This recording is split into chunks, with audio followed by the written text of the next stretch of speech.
દશરથભાઈ, આજે 23મી જૂન છે, પત્ની પીડિત પુરુષ આઝાદીની ઉજવણી કરી રહ્યા છો। દર વર્ષે કેટલી સંખ્યામાં તમારી સંસ્થામાં આવા પત્ની પીડિતો જોડાય છે અને શું ફરિયાદ હોય છે લોકોને? બેન, આજે 23મી જૂન 2024 આજે સંસ્થાને 26 વર્ષ પૂરા થાય છે અને 27 વર્ષે મંગલ પ્રવેશ કરે છે આ સંસ્થા।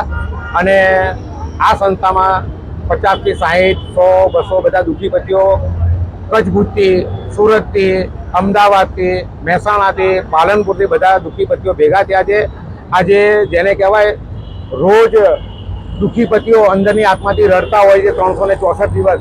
આજે જ એક એવો દિવસ છે કે જેને હર્ષોલ્લાસ ખુશાલી મનાવીએ છીએ, નાચ ગાન કરશે અને આજે કેક પણ કાપવાના છીએ, આશ્ચર્યજનક કાર્યક્રમ આપીશું। તમામે તમામ દુઃખી પતિઓ અંદરની આત્માથી બહુ દુઃખી હોય છે, એવી ફરિયાદો લઈને આવે છે કે લોકો જાહેરમાં કહેતાય શરમાય છે, તો અમારી સંસ્થાને રજૂઆત કરે છે અને દર વર્ષે 500-700 દુઃખી પતિઓ નોંધાય છે, જે ઓન પેપર છે। અત્યારે હાલમાં આજની તારીખમાં 1998થી લઈને અત્યાર સુધીમાં 72,000થી વધુ દુઃખી પતિઓ નોંધણી થયેલી છે।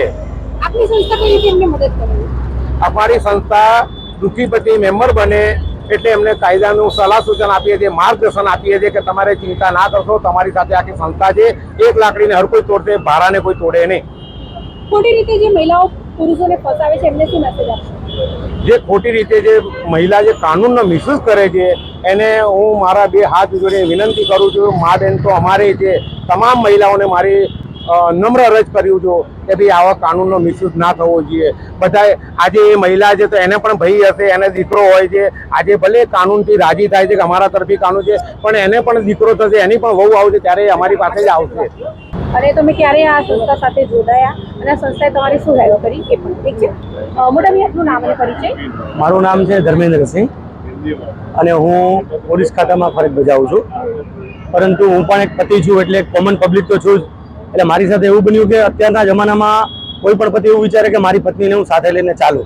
આજે આર્થિક પરિસ્થિતિ સુધારવા માટે પત્ની પણ કામ કરતી હોય છે અને પતિને છૂટછાટ પણ આપતા હોય છે કે ભલે આપણે સાથે રહીને કામ કરીએ અને આપણો પરિવાર વધારે સુખી સંપન્ન સમૃદ્ધ બને। પણ આજકાલ એવું થાય છે કે આપણે પત્નીને બધું જ એજ્યુકેશન આપીએ, ભણાવીએ, ગણાવીએ, પછી એ કામ ધંધે કરે કે બિઝનેસ કરે, નોકરી કરે, તો એ કમાઈને એવું કરે છે કે એ નથી સમજતી કે પરિવાર માટે મારા પતિએ મને છૂટછાટ આપીને બધું કર્યું છે તો હું બી એને સાથ આપું। ઉલટાનું એવું કરે છે કે હવે મત તો મારા પતિની જરૂર જ નથી, હવે તો હું ખુદ કમાઉં છું, તો મારે ક્યાં પતિની સાસુ સસરાને સેવા કરવાની જરૂર છે કે બાળકોનું સાચવવાની જરૂર છે? એ પોતે સ્વતંત્ર બની જાય છે અને છૂટછાટનો ગેરલાભ ઉપાડે છે। પહેલા જો તમારા મારા માતા પિતા જે જમાનો હતો કે જે પત્ની સેવા કરતી પતિની સાસુ સસરાની, એ જમાનો આજ નથી રહ્યો। આજનો જમાનો બહુ અલગ છે। આજની પતિઓ જે પત્નીઓ છે ને, જે અત્યારની લેડીઝો, જે છોકરીઓ, દુઃખ ના લગાડતા પણ બધી લેડીઝો સરખી નથી હોતી, પણ આજની મહિલાઓ એવું વિચારે છે અને એ લોકો નહીં પતિને પરણતા નથી, કોઈ જેન્ટ્સને નથી પરણતા, પુરુષને નહીં, પણ એના નોકરીને, એના ધંધાને, એની પ્રોપર્ટીને, એના બેંક બેલેન્સને પરણે છે। આ વસ્તુ એકદમ સાચી છે। જો બધી જગ્યા સરખી નહીં હોય પણ ઘણી જગ્યા આવું તમને જોવા મળશે, તમે વિસ્તૃત રીતે જોવો તો। બીજી વસ્તુ કે પત્નીના જે કાયદા છે, પત્ની તરફી કાયદા મહિલાઓના, એ બહુ જ સરકારે એક તરફી રાખેલા છે। પત્ની તરફી, મહિલા તરફી કાયદાઓ બહુ જ છે, જેની સામે પુરુષ સામે કોઈ પણ બચાવના પણ કાયદા નથી। 498 એ છે તો 498 બી નથી।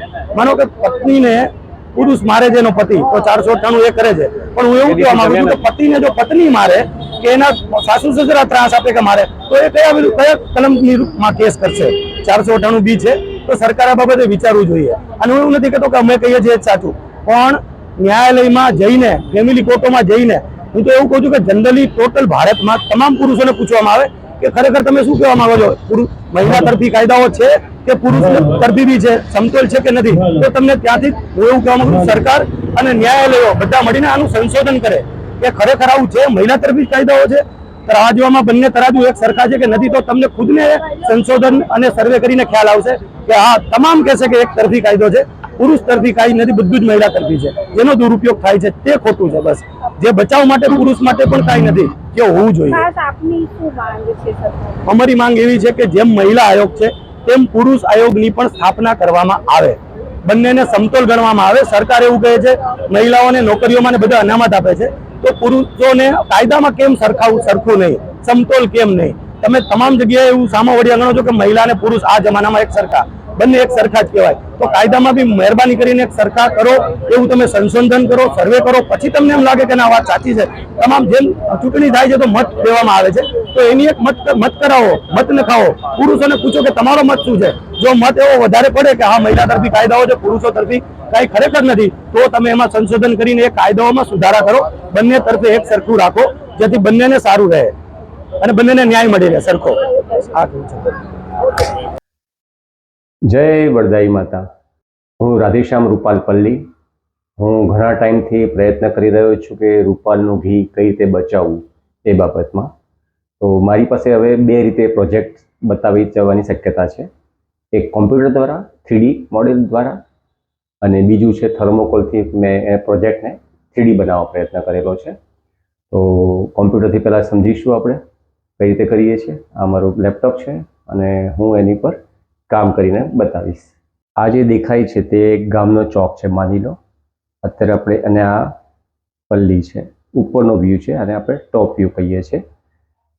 આ પલ્લી દેખાય છે એ લગભગ માની લો કે આ જે છે તેનાથી 6 ફૂટ બાય 6 ફૂટની હશે માની લો, અને ટોટલ ફૂટ 8 બાય 8ની હશે માની લો. અને આપણે પલ્લીને આપણે દેખાતી બંધ કરી દઈશું. લખ્યું છે એ પ્રમાણે માની લો આ રૂપાલ પલ્લી ગામના 27 ચોકમાંનો એક ચોક છે. અને હવે આ એનો પૂરેપૂરો વ્યૂ બતાવ્યું છું. મારો પ્રયત્ન એવો છે કે જે આ ગોળ આકાર મેં બનાવેલો છે એને આપણે તોડી નાખવાના છીએ. એટલે કે આ લખ્યું છે એ પ્રમાણે સિમેન્ટનો સીધો સપાટ રોડ તોડી નાખવાનો. કેટલો? તો આ જે રાઉન્ડ જેટલો આકાર દેખાય છે તેટલો તોડી નાખવાનો. હવે તોડ્યા પછી શું થશે? આ છે ગામનો ચોક. 4 રસ્તા બની શકે, કોઈક વાર ગામમાં 3 રસ્તા પણ હોય, 2 રસ્તા જ હોય, 4 રસ્તા ના પણ હોય. હવે આ જ રસ્તાને આપણે 3Dમાં જોઈશું, એટલે કે પર્સપેક્ટિવ વ્યૂ. તો એ આ રીતનો દેખાશે. બરાબર. ફરી પાછા ટોપ વ્યૂમાં આવી જઈએ છીએ. આ આપણો ટોપ વ્યૂ છે. આ જે લખ્યું છે એ પ્રમાણે આ ભાગને આપણે તોડી નાખવા માંગીએ છીએ, જેની સાઈઝ છે 20 ફૂટનો વ્યાસ. એટલે કે આ છેડેથી આ છેડે 20 ફૂટ, અને ઊંડાઈ સેન્ટરમાં ઊંડાઈ 6 ઇંચ. એટલે આ છેડેથી અહીંયા વચ્ચે 6 ઇંચ જેટલી ઊંડાઈ રાખવી. 6 થી 10 પણ રાખી શકાય, પણ અત્યારે ગણતરી 6 ઇંચની રાખીએ છીએ. હવે માની લો કે આપણે આને તોડી નાખ્યું. એટલે આપણે આ તોડી નાખ્યું, એટલે કે એને 3Dમાં જોઈશું તો એ આવું દેખાશે, તૂટેલું, કંઈ જ નહીં હોય, તૂટી ગયો. બરાબર. હવે આપણે એને ટોપ વ્યૂમાં પાછા આવી જઈએ. તોડ્યા પછી આપણે ત્યાં તાવડી જેવો આકાર આપવા માંગીએ છીએ. એટલે કે આ તાવડી આકાર બની ગયો, અને એને આપણે 3Dમાં જોઈશું એટલે વધારે ખ્યાલ આવશે કે તો એ તાવડી જેવો આકાર આવી રીતે નીચે લબડતો હશે. અને ત્યાં એક પાઇપ લગાવશું. આવી રીતે ખ્યાલ આવી જશે કે હવે મેં પાઇપ લગાવી છે. અને ક્લોઝઅપ પણ બતાવીશ કે ભાઈ આ તાવડી, એટલે કે રોટલી બનાવવાનું, ભાખરી બનાવવાનું, રોટલો બનાવવાનો જે આકાર આવે છે એને આપણે તાવડી કહીએ છીએ. અને એને ઉપરથી પણ જોઈએ તો આવી રીતે એનો આકાર કાણું પાડેલું છે વચ્ચે, અને આવી રીતે એને આ 4 ચોકમાંથી એને જોઈ શકાય. હવે પલ્લીજીને લાવી દઈએ આપણે. તો આ પલ્લીજીને આવી રીતે વચ્ચે મૂકી દઈએ, અને તાવડી જેવો આકાર હોય તો, અને ગમે એટલું ઘી અભિષેક કરો પલ્લીજી ઉપર, પણ એ ઘી આ તાવડી આકારના કારણે પાઇપ વાટે આપણે એને જ્યાં લઈ જવું છે ત્યાં આ પાઇપ વાટે એને ઢાળના કારણે અંડરગ્રાઉન્ડ આ બધું કામ કરેલું હોય તો એ ઘી એ ટાંકીમાં પડશે જ્યાં આપણે લઈ જવું છે. હવે તમને થાય કે આ ખાડો ગામમાં વચ્ચે કરીએ, ચોક વચ્ચે ખાડો કરી દઈએ, આવો તાવડી જેવો આકાર કરી દઈએ, પછી વાહન વ્યવહાર કેવી રીતે ચલાવવાનો? તો એનો રસ્તો એવો છે કે પ્રસંગ પતી ગયો માની લો, અને પલ્લીજી નથી, હવે ઘી બધું જતું રહ્યું, અને બીજા દિવસે તમે એને બરાબર સાફ કરો. અચ્છા, આ તાવડીમાં જેમ બાથરૂમમાં ટાઇલ્સ લગાવેલી હોય છે એ રીતે ટાઇલ્સ પણ લગાવેલી હશે, અને એ ટાઇલ્સ લગાવ્યા હોય એટલે આપણે બરાબર સાફ કરી શકીએ.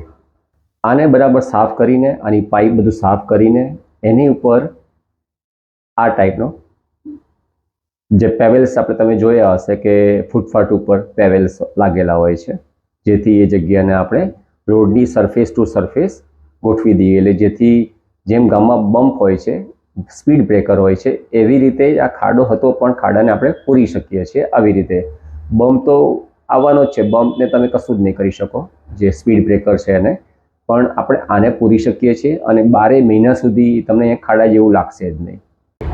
મોટાભાઈ આપનું નામ અને પરિચય. મારું નામ મહાવીરસિંહ વાઘેલા છે અને મારા ઉપર 498 કરવામાં આવેલી છે દહેજની. હવે એ મારા પત્ની દ્વારા નથી કરવામાં આવેલી, મારા શાળા છે એમના પત્ની દ્વારા કરવામાં આવેલી છે અને એમાં મારા શાળાના ઘરનાના પરિવારના તો નામ લખાવ્યા છે, પરંતુ મારી પત્ની અને મારું જે હું એમના જીજાજી દઉં છું એમનું પણ લખાવ્યું છે. તો બેન, આ વિષય એટલો છે કે અત્યારે સ્ત્રીઓને આ કાયદાનો એટલો દુરુપયોગ કરે છે કે એમના પરિચિતમાં જેટલા આવતા હોય એ બધાને મન ફાવે એમ આમાં ઢસડીને નાખી દે છે. તો આજે સ્ત્રી તરફી કાયદા હોવા જોઈએ, બળાત્કારમાં હોવા જોઈએ, જાહેરમાં તમે ફાંસી લટકાવો ના નથી, પણ આજે એક સ્ત્રીને બચાવવા, સ્ત્રીને પત્નીને બચાવવા માટે તમે આજે વિધવા સાસુ છે મારા, આ મારા આર્મીમાં ફરજ બજાવે છે, ઘરે કોઈ છે નહીં બેન, એ એટલું દુઃખ ઓલું કરી દે. આ છોકરો મૂકીને ગઈ છે, 5 વર્ષનો છોકરો, એટલી નિર્દય છે. આજે મારી બેબી પણ, તો શું આ લોકો સ્ત્રી નથી? એમની પ્રત્યે બી કાયદા હોવા જોઈએ ને. આજે આ ભાઈ આર્મીમાં જમ્મુ કાશ્મીર ખાતે ફરજ બજાવે છે, એમને હથિયાર લઈ લેવામાં આવ્યા છે. આ ઘટનાની જાણ પછી કોઈ સુસાઇડ ના કરી લે, એટલી હદે ટોર્ચરિંગ કરવામાં આવે છે, ના પૂછો વાત. તો સરકારશ્રીએ આમાં સંશોધન કરવું જોઈએ અને આજે કોઈ પણ હત્યા થાય છે, કોઈ પણ લૂંટ થાય છે તો પોલીસ ત્યાં જઈને એવિડન્સ એકઠા કરે છે અને ત્યારબાદ આગળ કેસ ચલાવે છે. જ્યારે આ તો સ્ત્રી ત્યાં ગઈ, પત્ની ગઈ અને એને લખાવી દીધું, મને મારે છે, મને મારઝૂડ કરે છે, મારી જોડે દહેજ માંગે છે, આ તમારે કોના નામ લખાવા છે, અને જે મનમાં આવે એ નામ લખાવી દીધા, બધાને વગર તપાસે પોલીસે. સાથે પૂરા પરિવારને સ્ટ્રગલ કરવું. હા, કરી રહ્યા છે બેન, નાના છોકરાઓ સાથે. આ વિધવા છે, એકલા બસમાં આવે છે, જાય છે, નાના છોકરાને લઈને, એનું ભણતર બગડે છે, એને પોતાના છોકરાની લાગણી નથી તો અમારી ક્યાંથી હશે? તો આ મુદ્દો કેટલો ગંભીર છે એ સરકારે સમજવાની જરૂર છે. અને અમે આ ભાઈ પણ પોતે આત્મહત્યા કરવાના હતા. સંજોગોમાં ફસાઈ ગયો છું કે એક તરફ મારી માં છે, ધરતી માં, એને હું બચાવવા માટે કંઈક કરી શકું અથવા હું મારી ફેમિલીને બચાવું. અત્યારે મારો બાબો છે, એને ફર્સ્ટમાં અત્યારે મૂક્યો છે, એનું ભણતર ખરાબ થાય છે, કન્ટિન્યુઅસલી ખરાબ થાય છે, કેમ કે મહિનામાં એક વખત તો આવવું જ પડે છે, 2-3 દિવસ કન્ટિન્યુઅસલી ખરાબ થાય છે. એટલે હું તો એમ કહેવા માંગુ છું, જે માં એની છોકરાની ના થઈ એ મારા પરિવારની તો ક્યારેય ના થાય. આજે તમે વિચાર કરો કે એક નાનું ગાયનું બછડું 20 વર્ષ સુધી પાલ્યું હોય તો પણ એની પાસે નથી જવા દેતા. આ તો માણસ છે, તો એટલું તો કૃપા કરવી જોઈએ એનામાં. દુઃખ સહન કરીને આને તો મોટો કર્યો, આર્મીમાં કાબિલ બનાવ્યો, તો હવે આ ઉંમરે અમને વહુની અપેક્ષા હોય, તેમ છતાં એમની માથે હવે બીજા નાના છોકરાને મોટો કરવાની જવાબદારી આવી ગઈ. તો આ કેટલું યોગ્ય? એમને અમારું ન્યૂઝમાં નામ છપાવેલું, નામ સાથે છે, અમારી સમાજમાં કોઈ ઇજ્જત નથી રાખી, તો આ કેટલી હદે વ્યાજબી છે? શું મેસેજ આપશો આવી ક્રૂર સ્ત્રીઓને? ક્રૂર સ્ત્રીઓને એટલું જ કહેવા માંગીશ કે જો તમે સત્ય હોય તો તમે પુરાવા લઈને જાઓ, ત્યાં રજૂ કરો. અને પોલીસને, પ્રશાસનને હું એટલું કહેવા માંગીશ કે જેમ કે લૂંટના, મર્ડરના ગુનામાં જેમ તમે એવિડન્સ લઈને આગળ કાર્યવાહી કરો છો, એમ આમાં આ ખોટા હોય એને તમે સજા કરો, ના નથી. પણ આ વગર તમે બસ ખાલી લખાવી દીધા નામને, તમે બધાને જેલમાં નાખી દીધા ને બધાને અંદર આરોપી દર્શાવી દીધા, એ ખોટી વસ્તુ છે. સ્ત્રીનો કાયદો જે છે એ બધા માટે સમાન હોય. એ સ્ત્રી છે તો આ પણ સ્ત્રી તો છે જ ને. આપણે કહેવાનો મતલબ એ છે. मेरा नाम दशरथ देवड़ा है, अखिल भारतीय पत्नी अत्याचार विरोधी संघ का मैं अध्यक्ष हूँ. आज ये संस्था का जन्मदिन है, 26 साल पूरा हो रहा है और 27 साल की उनकी आज जन्मोत्सव मनाया जाता है. आज बहुत हर्षोल्लास से खुशहाली मनाएगी. तो ये सारे के सारे दुखी पति इकट्ठा हुआ है जाहिर के अंदर. ये कानून का विरोध भी होगा, आश्चर्यजनक कार्यक्रम भी करेंगे.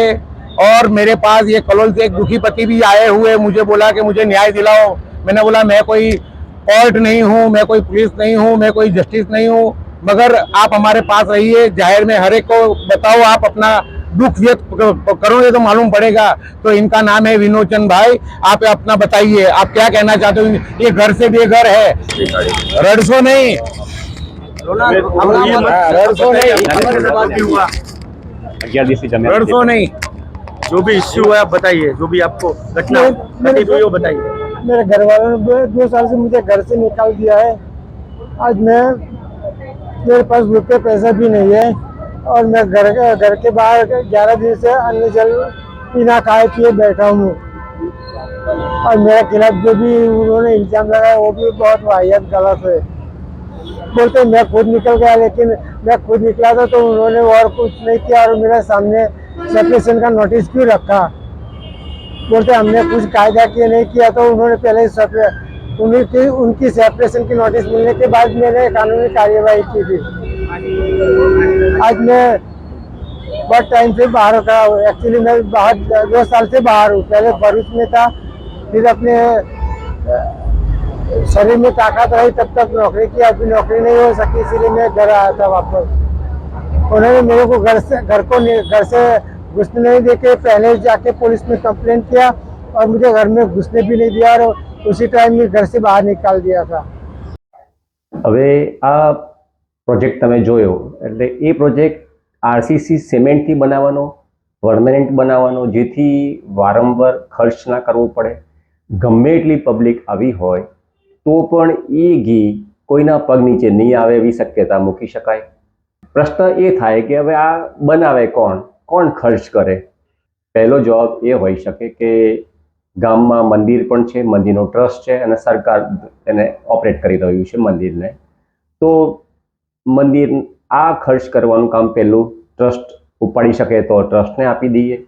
બીજું છે, જેમ રામ મંદિર બન્યું ત્યારે જે ખર્ચ થયો તે આખા ભારતના દરેક ભક્તોએ ભોગવ્યો છે, દરેકે પોતાનું દાન આપ્યું છે। તો એવી રીતે જો કરી શકાય, હું 1 લાખ રૂપિયા ડોનેશન કરીશ અને જે ભક્તોને ઈચ્છા હશે તેને હું ફેસબુક દ્વારા જાણ કરીશ અને એ રકમ ડાયરેક્ટ મંદિરના ટ્રસ્ટમાં જમા થશે અને એ રીતે જે ભંડોળ ભેગું થશે એનાથી આવા ચોક બનાવી શકાય। શરૂઆત એવા ચોકની પ્રયત્ન કરશું કે જ્યાં બહુ જ ઘી અભિષેક થતું હોય અને એને બચાવવાનો પહેલો પ્રયત્ન કરશું।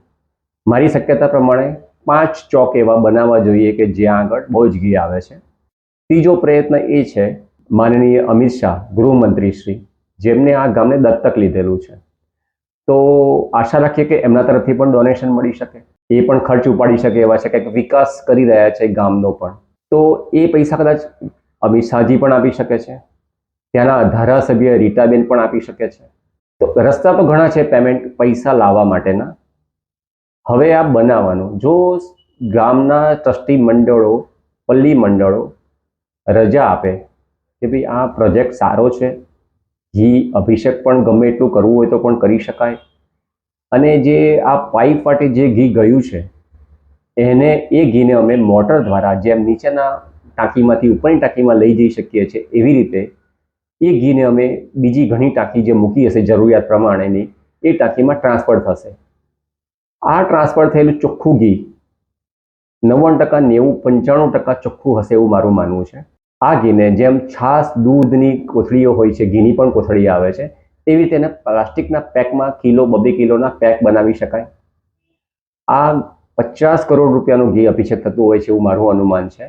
તો આ 50 કરોડનું ઘી એની વ્યવસ્થા શું કરવી, કોને આપવું, તો એ ગામ અને ટ્રસ્ટી મંડળ, પલ્લી મંડળના સભ્યો નક્કી કરી શકે છે। પહેલો હક તો જેમ વાલ્મીકી સમાજનો છે એમને પણ આપી શકાય। તો ઘી આખરે ઘણું છે, કાદવ કીચડ થવાનું નથી, તો આ ઘી ઘણા ગરીબો સુધી પહોંચાડી શકાય, ઘણી આંગણવાડી સુધી પહોંચાડી શકાય। ગુજરાતની લગભગ દરેક આંગણવાડીમાં આ ઘી પહોંચાડી શકાય। ઘણા એવા સેવાભાવીઓ છે ગુજરાતમાં કે જેઓ શીરો બનાવીને હોસ્પિટલમાં પહોંચાડે છે, કેન્સરના દર્દીઓ માટે, પ્રસૂતા બહેનો માટે। તો એ લોકોને પણ આમંત્રણ આપી શકીએ કે ભાઈ આ અમારી પાસે ઘણું ઘી છે અને તમે એને તમારા યુઝ માટે એ તમારી સેવામાં અમારું ઘી વાપરશો। એટલે ઘી બચાવી શકીએ તો ઘણા ઉપાય છે। ઘી બચાવવા માટે મારો જે પ્રોજેક્ટ છે તે મેં કોમ્પ્યુટર દ્વારા બતાવ્યો। હવે તમને એ જ મેં થર્મોકોલથી પ્રોજેક્ટ બનાવ્યો છે, જેમ નાના બાળકો સાયન્સનો પ્રોજેક્ટ બનાવતા હોય છે, મેં પ્રોજેક્ટ બનાવ્યો છે। તો તો એ હવે હું બતાવીશ. જય જય વરદાઈ માતા. હું રાવલ વિમોચન, હાલ કલોલ નિવાસી છું. કલોલ સેફ્રોન વિલા 24 નંબરમાં મારું પોતાનું મકાન છે. ત્યાંથી મને મારા પત્ની બાળકો બધા થઈને ઘરની બહાર કાઢી મૂક્યો છે. છેલ્લા 2 વર્ષથી હું ઘરની બહાર છું. આજે મારી જોડે રૂપિયા પૈસા નથી, પણ મને ઘરમાં ઘૂસવા દેતા નથી. હું ઘરમાં જવાની કોશિશ કરી તો પોલીસમાં ખોટી કમ્પ્લેન કરી મારા વિરુદ્ધ મને ત્યાંથી ઘરમાંથી બહાર કઢાયો. અને અત્યારે હાલ હું અમારા ગામના સહિતના મંદિરમાં છેલ્લા 11 દિવસથી એક અન્નનો બી દાણો ખાધો નથી અને 11 દિવસથી ત્યાં હું અન્નનો ત્યાગ કરી ત્યાં બેઠેલો છું. ગામના ઘણા લોકોની મને મદદ મળે છે. એમાં આજે અહીંયા મારાથી આવી શકાયું તેવું નહોતું, તેમ છતાં ગામના એક પટેલે, સુરેશભાઈ પટેલ કરીને, એમણે મને સ્પેશિયલ એમના ખર્ચે રિક્ષા કરીને અહીંયા મોકલી આપ્યો છે. એમણે જે SSDમાં ન્યૂઝમાં જે કહ્યું કે મેં ચિઠ્ઠી લખીને બહાર નીકળ્યો છું, હું ચિઠ્ઠી લખીને બહાર નીકળ્યો છું, વસ્તુ બરાબર છે, પણ એની અગેન્સ્ટમાં એમને જે સેપરેશનની નોટિસ આપી, કાયદેસરની કાર્યવાહી, એ ના હોવી જોઈએ. ખરેખર હું જો એમને એટલું જ હોત તો સેપરેશનની નોટિસની જગ્યાએ મને શોધવા માટેની કઈ કાર્યવાહી કરી હોય, પણ એમણે એવું નહીં કરતા લીગલી કાર્યવાહી એમને કરી. અને અત્યારે એમ કહે છે કે મેં છોકરા ઉપર કેસ કર્યો. મજબૂર તો એમણે મને કર્યો, પહેલાં સેપરેશનની નોટિસ આપી. છોકરે ઓક્ટોબર મહિનામાં મને સેપરેશનની નોટિસ મળ્યા પછી હું ઘણી બધી વેઇટ કરી, ત્યારે ના છૂટકે કીધું કંઈક સારું થશે ગણતરીથી. છેક એપ્રિલ મહિનાની અંદર મેં પછી જઈને કોર્ટની અંદર કેસ દાખલ કર્યો. એટલી મેં રાહ જોઈ, પણ ત્યાંથી કોઈ રિસ્પોન્સ ના આવતા આજે મારે આ રીતે છે. અત્યારે મારી જોડે રૂપિયો પૈસો બી નથી, મારી જોડે ખાવા પીવાનું બી કશું નથી. એટલે હું અત્યારે ગામની અંદર અમારા મહાદેવની અંદર ત્યાં બેઠેલો છું, મહાદેવની બહાર, અને છેલ્લા 11 દિવસથી અનશન ઉપર બેઠેલો છું. જ્યાં સુધી મારા હક અને મારો હક મને ન્યાય નહીં મળે ત્યાં સુધી હું ત્યાંથી હટવાનો નથી. ત્યાં સુધી હું અનાજનો દાણો બી પેટમાં લેવાનો નથી. મારા કેસમાં પેલું કહેવત છે ને, ઘર ફૂટે ઘર જાય, ઘર કા ભેદ લંકા જાય, એ હાલત વધારે છે. મારા ઘરના જ ભેગા થઈને અમારા ઘરને તોડાવવા માટે વધારે બેઠેલા છે. પછી બીજી એક આપણી ગુજરાતીમાં કહેવત છે, 4 બૈરા ભેગા થાય તો કોકનું રંડાવે અને 4 પુરુષ ભેગા થાય તો કોકનું મંડાવે. પણ અહીંયા તો મારો પોતાનો ભાઈ જ અંદર બેસીને મારું તોડાવવા માટે અંદર બેઠેલો છે. જો પુરુષોના મંડાવાની આદત વાસ્તુ બરોબર છે, પણ જ્યારે કોઈ પુરુષ તોડાવવામાં ભાગ હોય છે એનો મતલબ એમ થાય છે કંઈક દાળમાં કાળું છે. એ સિવાય આ જે મકાન એમણે લીધેલું એ મકાન ફક્ત એ મકાનની અંદર બી મારી પોતાની કમાઈ પ્લસ એક જમીન વેચી જેનો સર્વે નંબર 1037/1/1 છે. એમાંથી જે મારી મને 11 લાખ રૂપિયા મળ્યા, મારી પોતાની બચત 12 લાખ રૂપિયા, એમ કરીને આ મકાન લેવા માટે મારા પોતાના ઇન્વેસ્ટમેન્ટના 23 લાખ રૂપિયા અંદર ભરેલા છે.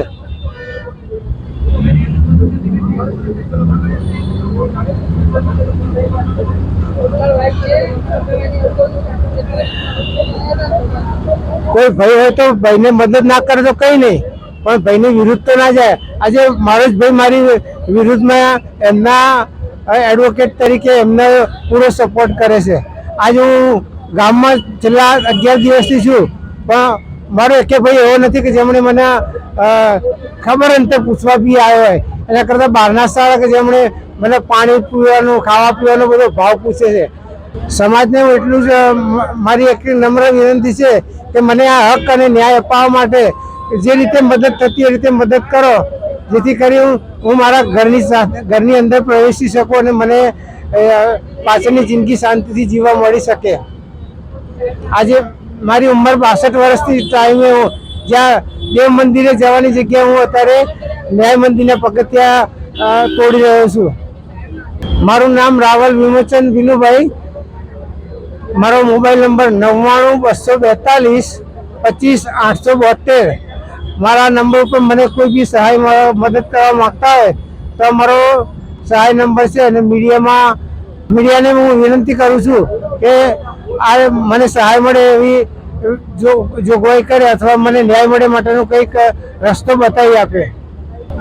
હું મારા દીકરાને એટલી જ કહેવા માંગીશ કે આજ સુધી મેં એને ભણાઈ ગણાઈને મોટો કર્યો છે, બીજા કોઈને કશું જોર આવ્યું નથી. એક બાપની ફરજ તો એને એમ જે કહ્યું કે બાપની ફરજ નથી બજાવી, પણ મેં જો બાપની ફરજ નથી બજાવી તો આજે તને બી મિકેનિકલ બેબીને બી કોમ્પ્યુટર બનાવ્યો. કોણે બનાવ્યો? ફક્ત એની મમ્મીના પૈસા ને ખર્ચા ઉપર જ નથી જીવન જીવ્યા. એમાં મારો જેટલી માનો હિસ્સો હતો એટલો બાપનો બી, એના કરતાં બી મારો હિસ્સો વધારે છે.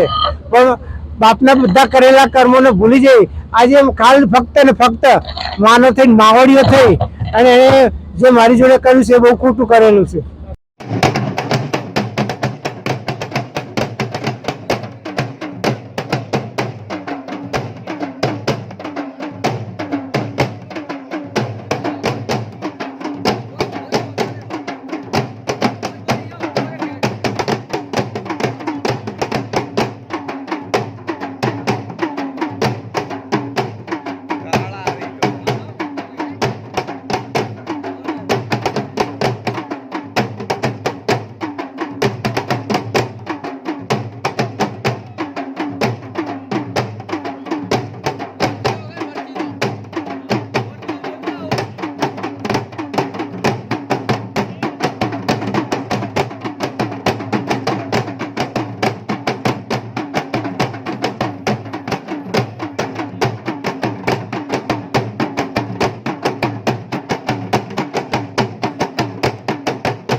વરદાઈ માતા. આ એક થર્મોકોલનો પ્રોજેક્ટ બનાવ્યો છે. ખાલી કિંમત 40 રૂપિયા ખર્ચેલી છે. એક આખી થર્મોકોલની શીટ લીધેલી હતી અને એક આ તવી લીધેલી. તવી 10 રૂપિયામાં લીધેલી હતી અને એ ભાખરી રોટલી બનાવવા માટે વપરાય છે. બાકીનું પ્રિન્ટિંગ છે, એટલે કે 50 રૂપિયાનો આ પ્રોજેક્ટ તૈયાર થયો છે સમજાવવા માટે. હવે આની જરૂર નથી. આ આપણે એક ચોક છે રૂપાલપલ્લી ગામનો, 27 ચોકમાંનો આ એક ચોક છે અને એ ચોકમાં આ સિમેન્ટનો સપાટ રોડ છે. એટલે કોઈ પણ સપાટ વસ્તુ પર કંઈ પણ પ્રવાહી પદાર્થ ફેંકીએ, રેડીએ તો એ ફેલાઈ જાય છે. તો આપણે એ કન્સેપ્ટ ઉપર જઈ રહ્યા છે કે જેમ બાથરૂમમાં ઢાળ આપેલો હોય છે અને બાથરૂમના ઢાળના કારણે બાથરૂમમાં નાહ્યા પછીનું પાણી અને ઢાળના કારણે અને જે પાઇપ નેટવર્ક ગોઠવ્યું છે એના કારણે પાણીને જ્યાં લઈ જવું છે ત્યાં જાય છે. એ જ કન્સેપ્ટ મેં અહીંયા મૂકેલો છે અને આ રોડને આપણે તોડી નાખવાના છે અને એ સાઇઝ છે 20 બાય 20ની. આ મેં માની લો તોડી નાખ્યો રસ્તો. RCCનો રોડ હતો અને આ છે આપણી ભાખરી બનાવવાની, રોટલી બનાવવાની તવી અને આપણે એને બનાવી દીધું માની લો અને આપણે એને મૂકી દીધું છે. આ જરૂરી ટ્રેક્ટર્સ, ટ્રોલી, બેરલ્સ આ બધું અહીંયા મૂકેલું છે માની લો. અને હવે પલ્લીજીને આપણે લાવીએ છીએ. તો આ આપણા પલ્લીજી છે. પલ્લીજીને આપણે લાવીને અહીંયા મૂકી દીધા. પલ્લીમાં રથ છે. હવે જેમ નોર્મલી જેમ વારસાગત રીતે પલ્લી ઉત્સવ કરો છો તમે, ડોલે ડોલે અભિષેક કરો છો, બસ એ રીતે જ તમારે અભિષેક કરવાનો છે. પલ્લીના દિવસે, પલ્લીની રાત્રે 3 વાગે લગભગ અભિષેક થવા માટે પલ્લીજી દરેક ચોકમાં જતા હોય છે. તો એ પહેલાં આ તાવડી ઉપર પ્લાસ્ટિક ઢાંકેલું હશે. ત્યાં આગળ વસ્તી હશે નહીં, નોર્મલી હશે તો પણ પ્લાસ્ટિક ઢાંકેલું હશે, એટલે ધૂળ, ગુલાલ જે કંઈ પડશે તે પ્લાસ્ટિક ઉપર પડશે. હવે માની લો પલ્લીજી આવી જાય છે નજીકમાં, આટલે આવી ગયા, તો એ વખતે આ પ્લાસ્ટિકને હટાવી લેવામાં આવે અને પછી પલ્લીજીને અંદર લઈ જઈએ છીએ, મૂકી દઈએ છીએ. એટલે કે નીચેનો ભાગ ચોખ્ખો છે. અને હવે વારસાગત પ્રમાણે, પરંપરા પ્રમાણે જેમ તમે ઘી અભિષેક કરો છો, આ ટ્રેલર, પછી પીપળા, આ બધું અહીંયા બાજુમાં પડ્યું હોય છે, તેનાથી તમે ઘી અભિષેક કરવાના છો. તાવડીના આકારના કારણે કોઈ પણ પ્રવાહી નાખશો તો એ સેન્ટરમાં જ જશે, એ એનો સિદ્ધાંત છે. એટલા માટે અને એ તાવડીની નીચે પાઇપ માટે એ ઘીને અમે બીજી જગ્યાએ લઈ જઈશું, જે જમીનની અંદર ટાંકી મૂકેલી હશે. ગમે એટલું ઘી અભિષેક થશે, તાવડી માટે એ ઘી ટાંકીમાં જશે, એટલે કોઈના અને ચાલવા જેવો રસ્તો રહેશે, કોઈના પગમાં નહીં આવે. તો એક આ ફાયદો થશે કે આ પલ્લી ઉત્સવ પણ સરસ મજાનો થાય. 5 લાખ કિલો ઘી આવે છે, એના કરતાં 10 લાખ કિલો ઘી આવે તો પણ અભિષેક કરવાની જરાય વાંધો ના આવે, કોઈના પગમાં ના આવે, કોઈના ચંપલ ના પડે, ગંદુ કાદવ જો ઘી ના થાય અને એનો સદુપયોગ થઈ શકે.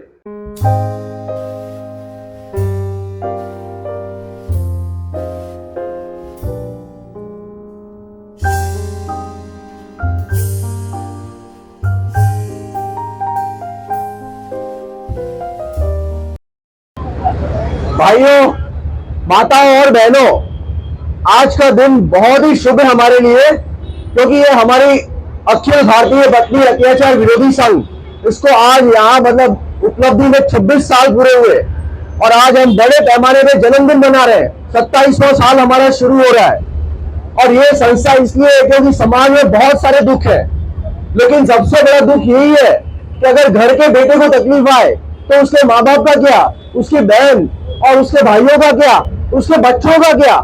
लेकिन सिर्फ हर तरफ ऐसा ही हो रहा है. आजकल जमाना इतना बदल रहा है, हम किसी को ये नहीं बोल रहे कि वो गलत कर रहे हैं, हम किसी के ऊपर उंगली नहीं उठा रहे, लेकिन ये दुनिया ऐसी है कि जहां कुछ लोग ऐसे भी होते हैं जो हमेशा बुराई का ही प्रचार करते हैं. तो उसमें हमने ये सोचा, हमारे अध्यक्ष मिस्टर दशरथ सिंह देवड़ा, उनके साथ भी ये सब आप बीती बहुत बुरी तरह से हुई है और उनके साथ जब कोई भी नहीं था तो उनके मन में जब ये हम जैसे लोगों के मन में ये आता है कि हमारे साथ ऐसा सब होता है तो हम आत्महत्या तक का विचार लेते हैं. उन्होंने ये कभी नहीं सोचा, जबकि उन्होंने ये सोचा कि मैं कुछ ऐसा करूं जो हमारे जैसे पुरुषों के लिए तकलीफ, मतलब जितनी तकलीफ है उसको कम किया जा सके. और आज उन्होंने 26 साल से लड़ाई करते आ रहे हैं और हमारे इस संस्था ने अभी तक नहीं तो 50,000 से भी ज्यादा दुखी पति शामिल हो चुके हैं और उनमें से कितने का अन्याय को उन्होंने मिटाया है, उनके साथ कितना कितना बुरा हुआ है हम सपने में भी नहीं सोच सकते। और आज ये दशरथ जी देवड़ा जी उन्होंने हमारे लिए ऐसा किया है कि हम अगर मौत के मुंह में जा रहे थे तो वहां से हमको बचा के आज एक नया जीवन दान दिया है। और ये अखिल भारतीय पत्नी अत्याचार विरोधी संघ इससे कुछ बड़ा कुछ हो नहीं सकता। ये दुनिया का 9वां अजूबा है, 9वां अजूबा जो दुनिया में कोई नहीं कर सकता। अगर कोई कर सकता है तो आए, हमको भी चाहिए ऐसे लोग जो हमारी मदद करे। और हम सब दशरथ जी देवड़ा जी के साथ इसीलिए मिले हुए हैं क्योंकि हम जैसे दुखी पति हमारे साथ जुड़े और उनको मदद कर सके ताकि आगे उनके घर में जो भी तकलीफ है, क्योंकि अगर घर का मेन मर्द मेन पुरुष उसको अगर तकलीफें आएंगी तो वो घर कैसे आगे बढ़ेगा। क्योंकि आज पुरुष ही तो सबके लिए बैकबोन है, मतलब स्पाइनल कॉर्ड बोल सकते हो घर के लिए। अगर उससे कुछ हो जाता है तो सब टूट जाते हैं। कमाई का कोई जरिया नहीं होता है, सबको गलत गलत विचार आते हैं, ये सब बहुत सारी चीजें हैं, लेकिन वो सब उसी को समझ में आएगा जिसके साथ बीतता है। लेकिन हम फिर भी ये चाहते हैं कि लोग हमारी संस्था में जुड़े ताकि उनको पता चले कि हम लोग अन्याय के खिलाफ किस तरह से लड़ रहे हैं। हम किसी स्त्री के खिलाफ नहीं लड़ रहे हैं, लेकिन हम उन स्त्रियों के खिलाफ लड़ रहे हैं जो कानून का दुरुपयोग करती है। कानून सर्वोपरि है, कानून में कोई खामी नहीं है, कानून एकदम सही बनाया गया है, लेकिन उसका मिसयूज करने वाले इस दुनिया में बहुत लोग हैं। तो हम यही सोचते हैं कि भाई हम उस दुरुपयोग किए हुए महिला के सामने हम कैसे लड़ सके, हम उस फैमिली को कैसे बचा सके जिन्होंने इतनी सारी तकलीफें सहन की है। कहां तक मतलब उनको आत्महत्या तक के विचार आते हैं। वो फैमिली पूरी अपने आप को मारने के लिए तैयार हो जाती है कि हमें इतनी सारी तकलीफ है, कोई तो हमें छुड़ाए। कानून सिर्फ स्त्रियों का है, ऐसा ही क्यों बोला जाता है? लेकिन ऐसा नहीं है। अगर आप हमारी संस्था में आएंगे, उसे जानेंगे, समझेंगे तो वहां इतने दुखी पतियों को न्याय मिला है।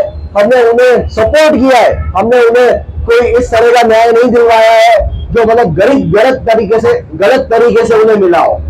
उन्हें कानूनी तरीके से पूरा न्याय दिलवाया गया है। बस मैं यही आपको अभी बताना चाहता था। हेलो જીતુભાઈ, બહુ સરસ સ્પીચ આપી છે। હું તો એ જ કહેવા માંગુ છું કે સ્ત્રી જે સામેના પક્ષને કેસ કરીને એને જેલમાં પૂરે છે, એ સ્ત્રી બીજી સ્ત્રીને જેલમાં પૂરવા માંગે છે તો એમનો હક નથી? એ માણસ નથી? એમના તરફ કાયદા કેમ નથી? હું તો એમ કહેવા માંગુ છું કે બધાને એક સરખો હક મળવો જોઈએ। સમાન હક મળશે તો જ આ દેશ, આ પ્રણાલી અને આ સંસ્થા, આવી સંસ્થાનું કામ ક્યાંય નહીં અટકે। હું તો એમ કહેવા માંગુ છું કે પતિ પત્નીના જે કેસીસ ચાલે છે ફેમિલી કોર્ટમાં, એ ઓનલી ફોર સિર્ફ પતિ પત્ની જ લડવી જોઈએ। એમાં ત્રાહિત પક્ષને ઇન્વોલ્વ ના કરવો જોઈએ। કારણ ત્રાહિત પક્ષ આવીને શું કરે છે કે તમારું આમ થઈ ગયું, તમારું તેમ થઈ ગયું, આમાં આમ થશે, એટલે એ કેસનો નિવાડો આવા દેતો નથી। કારણ કેમ કે એ લોકોને પૈસાથી લાંબો કેસ ચાલે તો મજા આવે, સમાજની આબરૂ જાય, હે ના? તો આ બધી વસ્તુઓ આપણે અત્યારે જોઈએ છીએ કે એ સમાન હક નથી મળી રહ્યો। અને હું તો એમ કહેવા માંગુ છું કે આ જે સંસ્થા છે એ સંસ્થા એ એટલું સરસ કામ કરી રહ્યા છે કે મને એમ થાય છે, કાલે હું 4:30 વાગ્યા સુધી રાત્રે હું બેઠો સાહેબ પાસે અને એમ થઈ ગયું મને કે ના, આ સંસ્થાનો એક એવા મેમ્બર છે કે જાતે 4:30 વાગ્યા સુધી જાગીને અહીંયા બેસીને એમને શું છે, એમને તો એવું પણ નથી અંદરથી કે મને એસી વાળી રૂમ આપો, મને અલગથી એક ચેર આપો, ના, બધાય સાથે બેસીને દુઃખ વ્યક્ત કરે છે એ લોકો। એટલા માટે હું કહું છું કે સમાજ સરકારશ્રી કે જે પણ કાયદો બને છે એને સમાન હક આપો। એવું ના રાખો કે આ કાયદો આમની માટે જ છે। હું તો એમ કહેવા માંગુ છું કે બધાને એક સરખો હક મળે, બધાને ન્યાય મળે। એવું અત્યારે હું પોતે દુઃખી પતિ છું। મારો એક 7 વર્ષનો બાબો છે, એને છોડીને જતી રહી છે। આપણે સપોઝ માની લો કે એક 20 વર્ષથી ગાય ઉછેરતા હોય, એને એક બચ્ચું આવી જાય તો એ એની પાસે નથી જવા દેતી. કેમ? કેમ કે એને લાગણી છે, એ એક પ્રાણી છે. અને એ જ વસ્તુ હું દર્શાવવા માંગુ છું કે હું તો એમ કહેવા માંગુ છું સાહેબ કે જે કાયદાનો મિસયુઝ થાય છે, સરકારશ્રીને એક જ વિનંતી કરું છું કે કાયદો બધા માટે સર્વોપરી હોવો જોઈએ. એવું નહીં કે એક સ્ત્રી માટે કાયદો સરખો છે, કેમ બીજી સ્ત્રી માટે કાયદો સરખો નથી? એમને કેમ લાવવામાં આવે છે? એમને પણ સમાન હક મળવો જોઈએ. અત્યારે તમે વિચાર કરો કે એક નાનો છોકરો એની મા વગર કેમનો રહી શકે છે, કેમની કેર કરી શકે છે? આજે એની માની જરૂર છે. તમે વિચાર કરો કે છોકરો જે એની બોનલેસ ટાઈપ જ્યારે જિંદગી જીવે છે ત્યારે એને કેરનેસ, એને શું ખાવું, શું પીવું, કેમનું રહેવું, કેમનું ના રહેવું, એ બધું એની માં શીખવાડે છે. બાપના અધિકારમાં નથી આવતું. બાપ શું કામ છે? બાપ એને રડીને કઈ જગ્યાએ કઈ પોઝિશન પર લઈ જવો એને એ વિચાર આવે છે. એ બહાર રખડે છે, કમાય છે અને ભેગું કરીને આપે છે અને એ છોકરાને રાત્રે કેર કરે છે. પણ આખો દિવસ તો એની માં એની હાજરીમાં રહે છે. હું તો અત્યારે એમ કહેવા માંગુ છું કે મારા ઉપર જે વીત્યું છે એ આજુબાજુના સંસારમાં ક્યાંય ના વીતે, એ હું સરકારશ્રીને અપીલ કરું છું. જય હિન્દ, જય ભારત.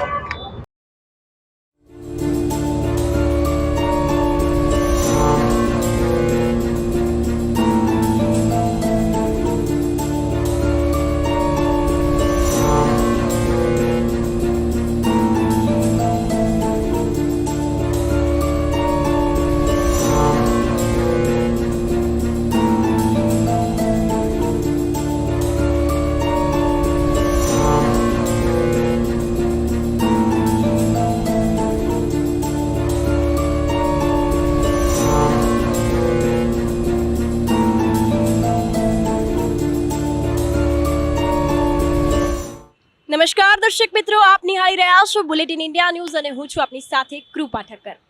તો ઘણા ટાઈમથી મેં આ રસ્તા પર જોયું છે કે એક વ્યક્તિ જે છે તે લોકોને કંઈક સંદેશ આપી રહ્યા છે, તે મને જોવા મળ્યું છે.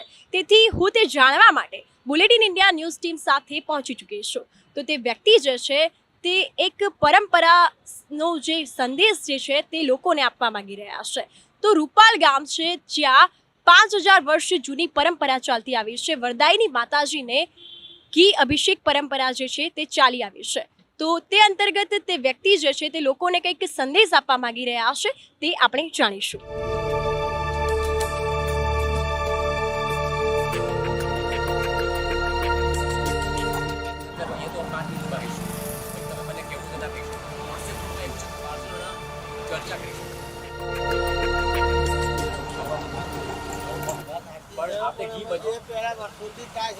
ઘીનો બગાડ થાય એ ઘીનો તમે છે ને ક્યાંક સદુપયોગ કરી શકો, બીજાને તમે ગરીબને આપી શકો, ખવડાવી શકો. ઘી તો નકલી ઘી જેટલું બને હા એનો કરે ને એ બંધ કરાવો ને.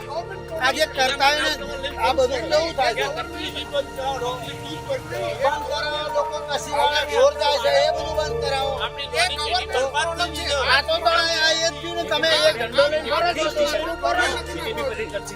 એમને શું કહ્યું કે તમારી માનતા પૂરી કરશે માતાજી, પણ એક ચમચી ચડાવશો તો બાકીની પહોંચ પડાવો, તો પણ લોકો પહોંચ પડાવવા નથી માંગતા. આજે તમારો જે મત છે ને, તમે જે કહો તમે અંદરથી જે મત તમે બહાર લાવશો ને, એક 4 જણા સાંભળશે અને એમાંથી એક જણ શીખશે.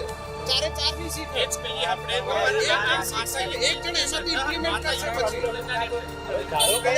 આજે કરવાનું એ નહીં કરતા, અમારો આવરું શું કામ ધંધો આ વસ્તુ તો 11 મહિનાથી આ લોકો ગાયું પકડે છે, કસી વાળે જાય છે, એવું તો કોઈ નહીં કરતા.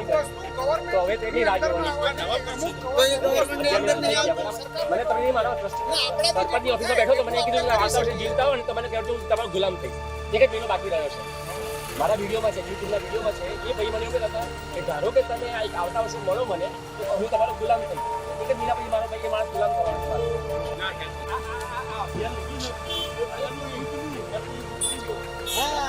નકલી ઘીનું લો, નકલી પનીરનું લો, નકલી દૂધનું બાળકનું હા એવી કરો.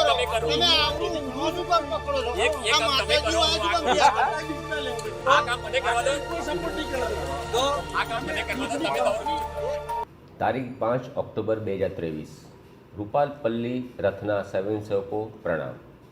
જય જય શ્રી વરદાઈ માતાજી. પલ્લીમાં રથ પર ઘી અભિષેકની કેટલા વર્ષ જૂની પરંપરા છે? પરંપરા કેવી છે તે અમને લેખિતમાં પુરાવા સાથે જાણવા માગીએ છીએ. અમે જાણવા માગીએ છીએ કે નીચેના આપેલા 7 પ્રશ્નોમાંથી સાચી પરંપરા કઈ? પ્રશ્ન 7.